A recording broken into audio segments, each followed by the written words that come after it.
Alright guys, what is up? Welcome back to the channel. It's early. Your boy's tired. But we are headed out to the woods. We got a spot that we're going to put some corn out and a camera.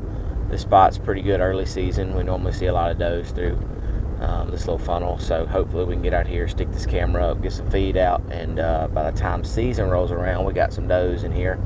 Pretty consistent. We can roll in there and swack us one right off the bat and get some meat on the ground and start filling that freezer up for the year. But with that being said, we also are going to talk a little bit more about our angles and something that we can do that's going to really change our B-roll and make our B-roll a lot better. Something I kind of figured out on my own real early on. Didn't really know exactly what I did, but I knew I liked it. And now, knowing a little bit more, I can see why it worked and all that good stuff. So we're going to dive into that here in just a little bit, but let's go get this corn out and get this camera up, and maybe we can even see some velvet bucks here early. It's a little bit cooler this morning, so I feel like we got a good chance of seeing one. So here we go.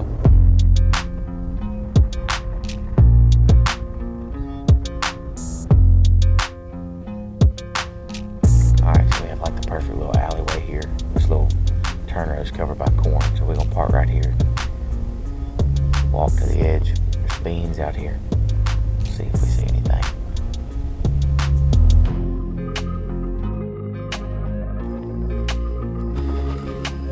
Don't see nothing. We'll head over here across the road and put up that camera in that corner. This spot over here has been a pretty good spot for us. You've killed what, 2 deer? Yep. 2 deer out of this spot. This is Dad's recurve spot, early season. So the stand is real close. You basically can jump out of the stand onto their backs. Instant kill.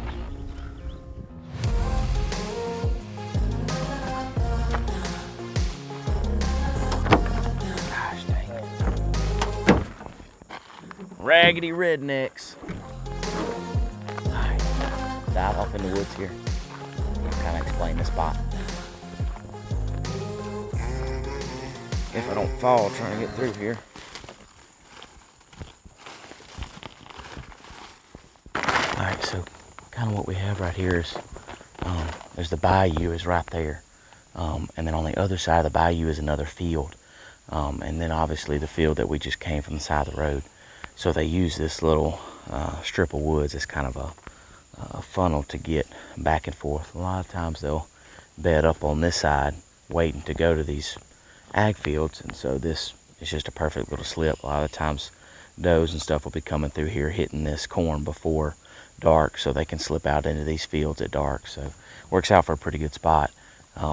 Dad's got his stand right up there, but it actually works out even better. It looks like this big tree has fallen even worse. Another one up there, which kind of funnels them towards us right here.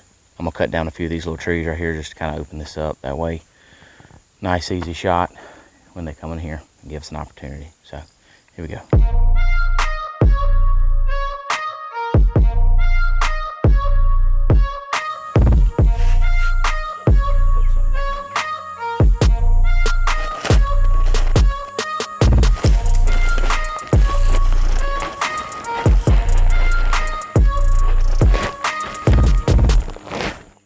All right, so the big thing that I want to talk about, last time we talked, our last video, we kind of talked about making sure you have wides, mediums, and tights to be able to really tell your storyline. Well, what I want to talk about today is something that I kind of just found out early when I didn't even know what I was doing. It just happened, is how to get those tight shots. Naturally, for some reason, our mind, when we think of tight or close, we think wide, we walk way back. We think tight, we think close, we just get closer to the shot. But in reality, that's not going to get you a good tight shot. So I can remember back, and I will try to pull the footage. I don't know if I'll be able to find it, but way back when I first started trying to film my hunts, I was using this little old bitty, I can't even remember what kind of camera it was.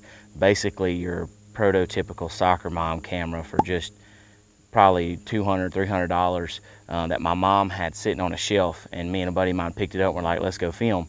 And so we took that, and trying to get like B-roll shots in the stand, I noticed that when I would just get close to something, it wouldn't really give me that good depth of field. At that point, one of my biggest, and still to this day, favorite shows was Heartland Bowhunter.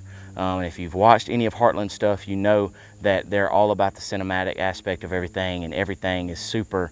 The depth of field is just really good, and it's really crisp. But those shots, those tights, what's in focus is really crisp, and everything else is blurred out. So I was trying to figure out how to do that, and I learned that if I would zoom out instead of getting closer to the subject, it would give me that separation. So that's what I want you to understand, is that instead of just trying to get closer for your close shots, use your zoom, use what you have to reach out there. And when you do zoom, whether it be a camcorder or a DSLR or whatever it is, if you'll use that zoom, it'll really give you more depth and create that blurry background, that bokeh, and give you a nice clean shot. So I'm going to show you, I'm going to demonstrate kind of what that looks like, the differences between the two, just in live time of this camera, to show you what the differences may be. Now this is only a 24-70 lens, so it's not going to give you a super big difference, but it will show you how much difference it looks and just getting close to the subject and actually zooming in. So let's look at this. I'm going to point this camera towards the camera and we'll show you the difference. So if I just, so say we get a wide, right, and then we're thinking, okay, let's go in and get a tight, and I just get tight on it like this, it doesn't necessarily give me that good depth of field. So I'm gonna kind of rotate around it, give me a nice B-roll shot, versus if I actually come in, zoom in, now we've got, and like I said, it's just a little bit with this lens, but now you've really got a nice crisp shot that the background is really blurred out, and it's really gonna help. So we'll see that again. Now, one of the things too with this is, I know a lot of us are filming with GoPros and different stuff like that. Now obviously with a GoPro, you can't do that because you can't zoom with a GoPro. But what I will tell you with a GoPro is to really use your rule of thirds, and we'll probably go into a whole separate video talking more about that. But basically, put that, whatever it is, on the side, on one of those thirds. I'll kind of give you an example. I put a grid up on the screen and kind of rotate around it. That's going to give you a really nice shot and makes it kind of cinematic without being able to zoom in and make the background blurry. I'll show you kind of what I'm talking about with that. But even so, all the way out wide, you can still get, if you put it on that third and then kind of rotate around it, you can still get a nice shot of it. So that hopefully will help when you're making your B-roll sequences, when you're trying to get those tights. Zoom in, don't just get closer. If you just walk up and get closer, it's basically the same shot, just up closer.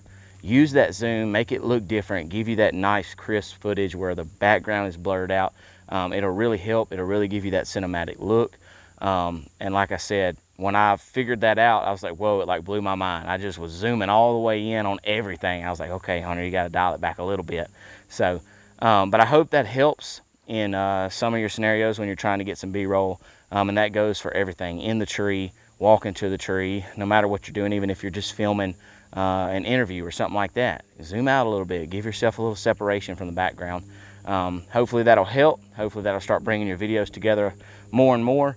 And so I'm gonna get this camera turned on, and we're gonna get out of here. But y'all like and subscribe to the channel. I'm really trying to bring y'all some good content that's useful. A little caterpillar.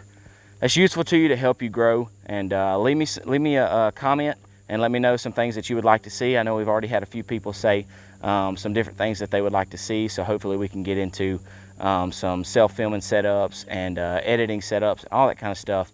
But like I said, like, subscribe, and let's grow together, learn more and more each and every day, and hopefully we can all make our videos a little bit better. So we'll see you next time.